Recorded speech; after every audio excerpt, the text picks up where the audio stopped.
जी हाँ दोस्तों, हम सलूमबर जो जिला कलेक्टर है वहाँ पर पधारे हुए। यहाँ पर दरियावत विधायक थावरचंद डामोर विगत कुछ दिन से यहाँ पर न्याय की मांग के लिए धरने पर बैठे हुए।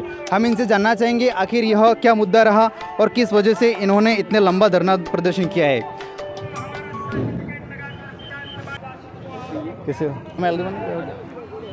शासन ने ये कहा कि अब किसी भी तरह का कोई उद्घाटन नहीं होगा, कोई भी कार्यकर्ता या कोई भी जनप्रतिनिधि नहीं करेगा, और ऐसा कहकर मुझे निकाल देते हैं। उसके बाद में पूरा लसाड़िया का जो प्रशासन है मेरे जाने के बाद में जो किसी भी संवैधानिक पद पर नहीं होता है उससे शपथ पढ़वाते हैं, उससे कार्यक्रम करवाते हैं।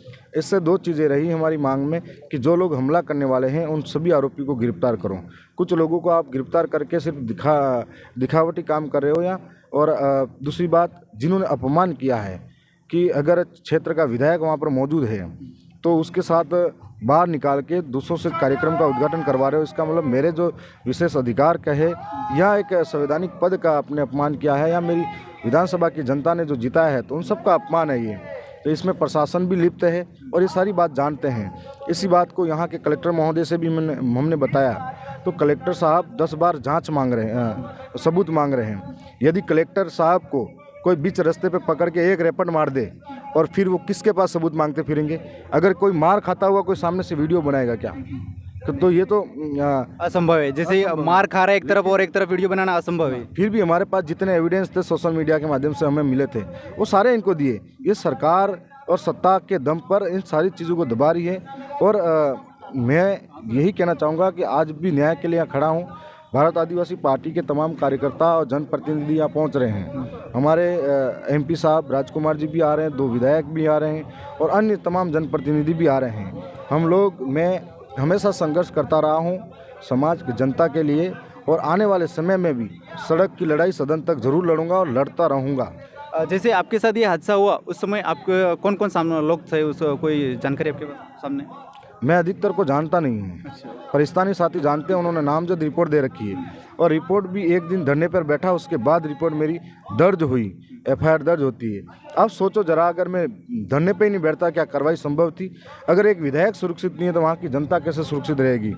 और अगर प्रशासन इतना तानाशाही रवैया अपना रहा है, अगर एक विधायक को भी धरने पे बैठने पर अगर मुकदमा दर्ज करता है तो आम जनता का क्या हाल होगा? उनके साथ किस तरह का अन्याय अत्याचार होता होगा?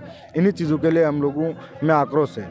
जिस दिन आपके ऊपर ये जो हमला हुआ, हाथापाई हुई, उसके बाद सरकार पुलिस की तरफ से कोई उन आरोपियों को पकड़ने की कोई प्लानिंग बनाई? पुलिस प्रशासन ने कुछ हद तक कार्रवाइयाँ करी हैं, लेकिन जो कुछ और मुख्य आरोपी बाकी हैं उन तक वो जाना नहीं चाहते। यहाँ तो वो भाजपा के इशारों पे काम करना चाह रहे हैं। यहाँ भाजपा ने ऐसे गुंडे पाल रखे हैं जिनको छोड़ रखा है कि इस तरह की लड़ाई करो, मारपीट करो, और ये क्षेत्र में अशांति का माहौल भाजपा बना रही है। लगातार कभी इनके नेताओं के बोल बिगड़ते हैं, ऑडियो वायरल होते हैं कि यहाँ के लोगों के घर जला दो, यहाँ के लोगों को ज़मीन से बेदखल कर दो। तो इस तरह का पूरा अन्याय हो रहा है। जो लोग हैं वो अब जागरूक हो गए हैं, अपने अधिकारों की बात करते हैं, जो इस कांग्रेस भाजपा को हजम नहीं हो रही है। आज 3-4 दिन से यहाँ पर बैठे हुए, पुलिस प्रशासन की तरफ से कोई प्रतिक्रिया? मेरा प्रतिनिधि मंडल मिला है, लेकिन अभी तक संतोषप्रद जवाब हम जो चाहिए वो अभी तक मिला नहीं है। अगर ये कोई जवाब नहीं मिलता है रिस्पांस में, तो आप यहाँ पर कितने दिन तक रहोगे? अभी हमारे सारे जनप्रतिनिधि यहाँ आ रहे हैं और सारे तमाम कार्यकर्ता हैं, ये प्रतिनिधि मंडल है, फिर मिलेगा और इन सब की राहों के साथ में आगे चलेंगे। अच्छा, तो साथियों इन्होंने कहा है कि जब तक हमें कोई न्याय नहीं मिलता तब तक हम यहाँ पर धरने पर डटे रहेंगे। धन्यवाद, जोहार। Subscribe now and press the bell icon. Never miss an update.